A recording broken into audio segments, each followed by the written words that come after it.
Let's actually get into the analysis right now because we do have some economists who are waiting in the wing just to give us their insights and their take on the budget. Casey Sprake, economist over at Anchor Capital, and Nicky, Weimar, chief economist at Nedbank, and Simphiwe Letlojane, head of investment strategy over at Absa Investments. Casey, I'm going to begin with you because what stood out for me was the color of the minister's suit this time around. Bright green, with a little bit of contrast with a colorful tie, a touch of pink and white and green as well. And it was a confident finance minister that showed up to the podium and presented the speech. And I'm wondering if by his delivery, you reckon that the confidence was justified based on the better picture of South Africa's economy that he presented. Yes, our minister always does bring a level of confidence and happiness to any broadcast he brings it through. But yes, I think in a simple level, this year's statement carried a much more measured and credible tone. And that's really been supported by improved sort of in-year fiscal performance and broader consultation within the government of national unity as well. I mean, that stands in direct contrast to what we saw with the main budget towards the beginning of the year. And I think the net result of that was a much more market-friendly and coordinated message. And that really signaled sort of greater fiscal discipline and institutional coherence between both Treasury and, of course, the SARB as well. And that's gone down very positively in the market. So the minister's confidence was well vetted, I would say. Sure. I mean, some of the things that he announced, as you said, the fiscal picture looking a little bit better, revenue exceeding initial projections, spending also coming down. In fact, the minister talking about fiscal discipline for the first time since 2008 is what would be achieved on top of all the other structural reforms from energy to logistics that he did mention as, having teed up the economy in better form and footing, as it were. Simphiwe, sir, your key takeaway from the budget and, whether the euphoria that we seem to be seeing across the markets right now from the JSE and slightly even in the currency market is as a read-through from the better picture of South Africa's economy that has been presented. Yeah, certainly. I think this budget does speak to quite a lot of success on government's front in terms of containment of debt and fiscal consolidation overall. I think they have made great strides there in terms of, of course, we're going to be seeing debt to GDP peaking in the current fiscal year. And we've seen quite a significant scaling back of debt servicing costs, which have really caused quite a bit of a drag on our overall spending propensities over the past couple of years. So a lot of that really being quite positive. And then, of course, what we're hoping for is that as we see this debt containment, as we see some money freeing up, as we see primary surpluses as well, that begins to, give us room to start directing spending towards growth enhancing initiatives. So economic development and the likes. Yeah, because Nicky, just to bring you in as well, I mean, the minister presented this and he spoke about this being a budget of growth, a budget of stability, and a budget of reform. And I'd like your take on whether you reckon he managed to successfully achieve that based on what he presented. Well, I think this is a plan, right? So one should always bear that in mind. If we look at the numbers, they've broadly stuck to the path they set out in May. There aren't any dramatically different figures. There's clearly quite a lot of intent signified in this budget on the expenditure side, where they have a very significant slowdown in expenditure growth, and that obviously helps them to meet the sort of deficit reduction path they set out in May, and this one is only slightly better than that. I suppose the emphasis here is that they are starting to show progress on structural reforms, and there's clearly a plan to accelerate infrastructure spending. There isn't, as of yet, in this particular fiscal year, really overwhelming evidence that we've seen a significant acceleration in infrastructure spending by government. So I think the path being set, the intent is good.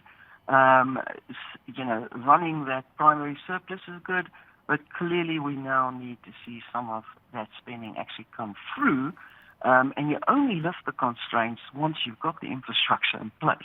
So it's still quite a road ahead of us to get to a higher growth path.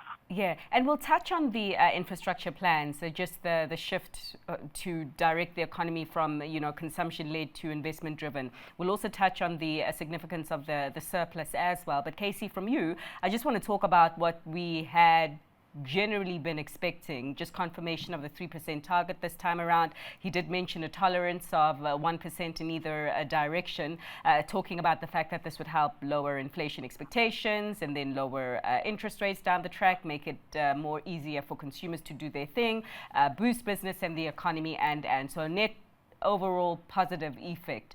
Just from your take, I mean, how significant do you reckon a 3% target will be for South Africa at this moment in our time? And are there any concerns also in the medium term? Yes, no, I mean, the significance will be major. There has been a lot of mixed consensus across the market on whether our economy is ready for a 3% target change. Probably a debate for another day. But I think first and foremost from today, the fact that we have the formal announcement of the target is extremely important to markets.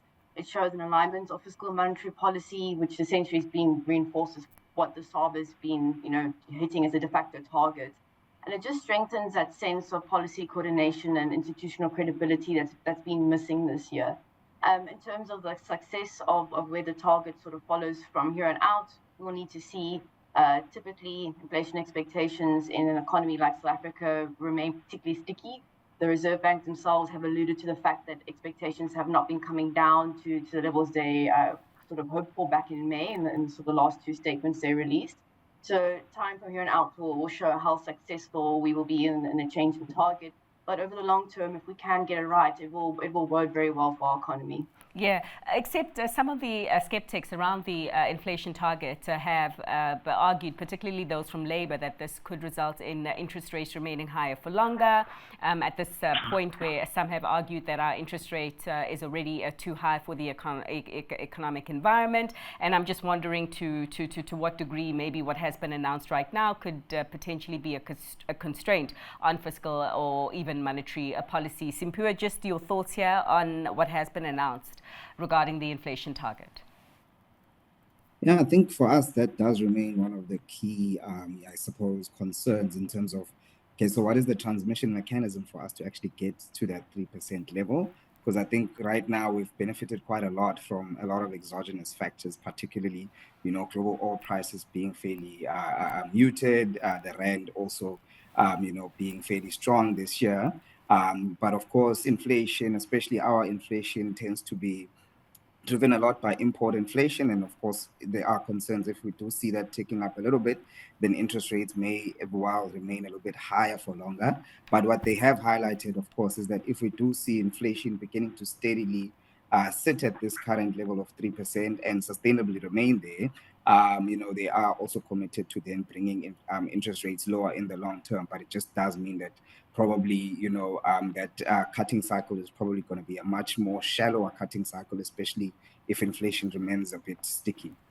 Yeah. Nicky, to circle back to the comments that you did make a little earlier around the primary surplus, but also with infrastructure and whether we are actually seeing money coming into the economy. I mean, we do know that there's the trillion rand, the infrastructure plan and the proposal that is on the table. But I think that what some of the new elements that were announced this time around were the infrastructure bond, I think about a 15 billion rand infrastructure bond. Minister also making a reference of a credit guarantee vehicle.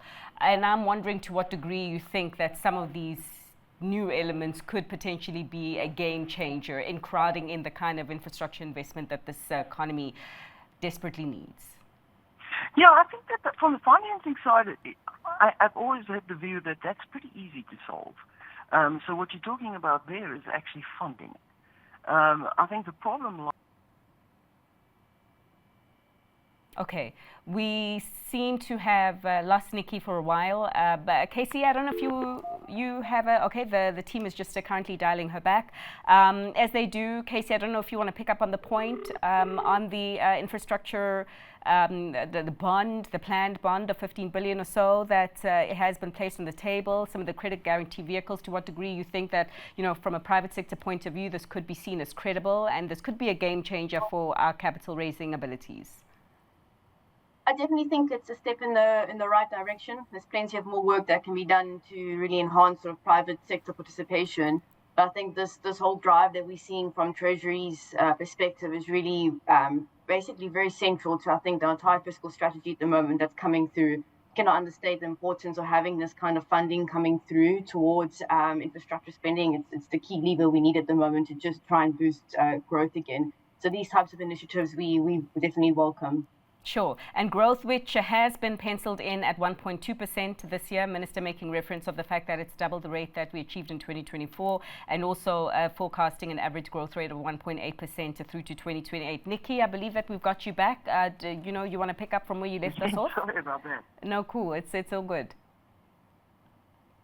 Yes, no, I'm just saying that I think the challenge here is in the actual delivery of the infrastructure. The identification of the projects, making sure that they are delivered on budget, on time, and with the right level of quality. And once you start to get that going, and that needs, for that you need the skills, the expertise, you need to keep the pipeline rolling, you need to keep looking forward. And that is, I think, where the gap lies. The funding side is encouraging. It might make it easier, but I don't think that it's ever been the biggest obstacle. Okay. Can we talk about taxes? And Simphiwe, maybe you want to come in here. Minister making reference to the money that was given to SARS to help with tax collections. It seems that money is being put to good use because, the taxes coming in as well. We potentially may avoid any further tax hikes from 2026 and thereon if this revenue collection does hold up. In your view, and just based on what you are seeing the sentiment data points right now, what is the likelihood that it will hold up, and are there any fiscal risks when it does come to tax and tax hikes in that regard? Yeah, I definitely think the stakes are high from that front, given that, if we don't achieve that, then we don't know, what contentious tax raises we might be in for next year. But I think there's quite a lot of credibility that has come back into, the South African Revenue Service in terms of overall just tax revenue collection. And we do think that there's been quite a lot of changes that have taken place there.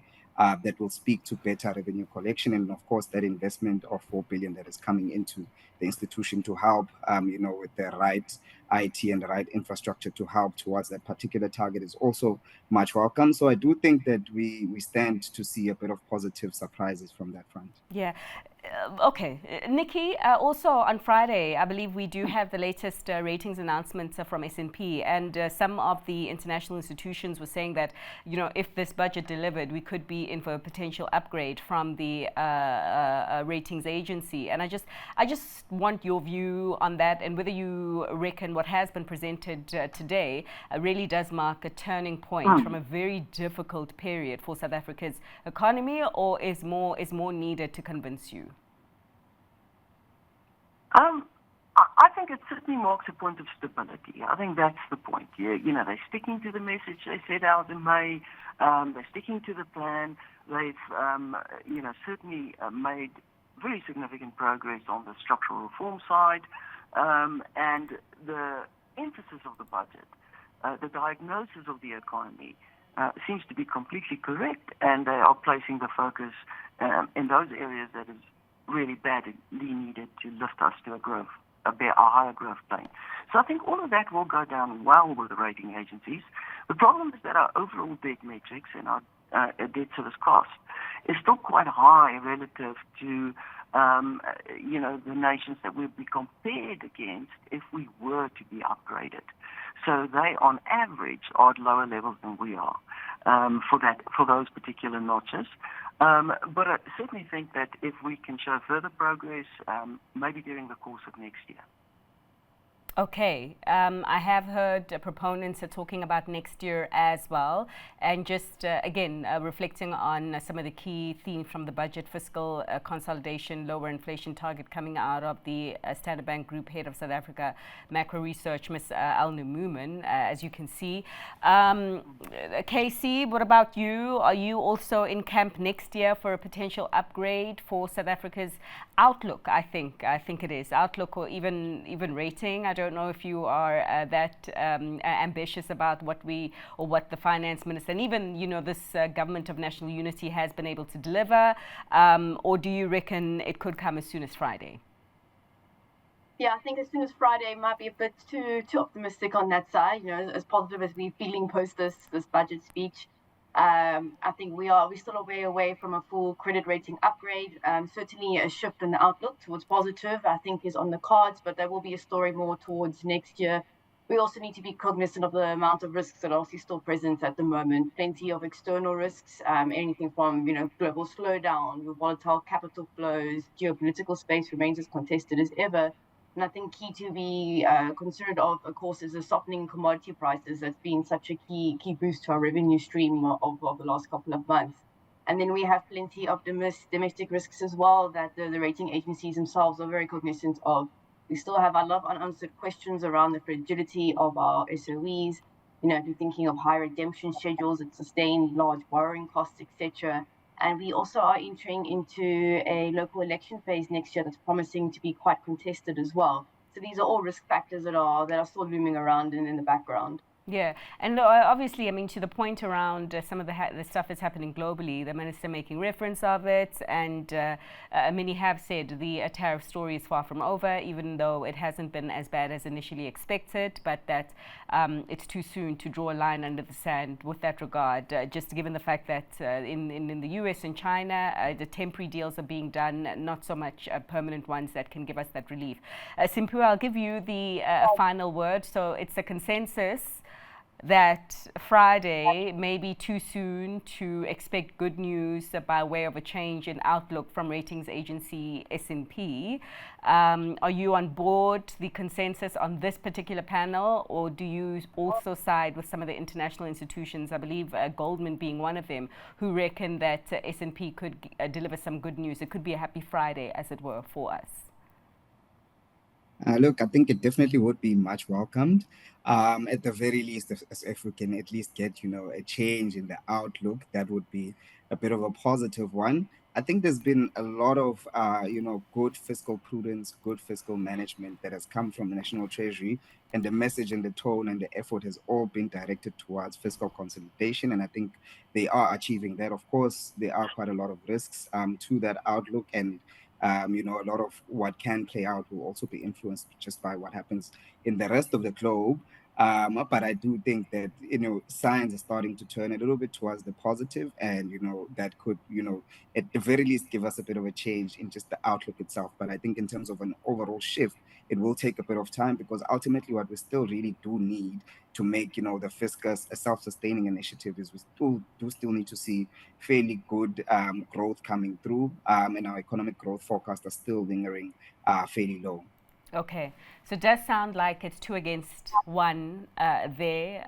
Of course, the jury will be out on Friday when we actually hear, I believe it usually comes after market, what the ratings agencies do. But I think the consensus just being that, yes, a better picture being presented right now by way of the medium-term economic outlook, not completely out the woods in terms of the work that still needs to be done to truly, drive those structural reforms that gets us to the level of our peers by way of growth and also fiscal metrics as well, but certainly a lot better than it would seem most people's expectations. But thanks to you all, Casey, the Sprake, economist over at Anchor Capital, Nicky, chief economist at Nedbank, as well as Simphiwe Letlojane, head of investment strategy at Absa Investments.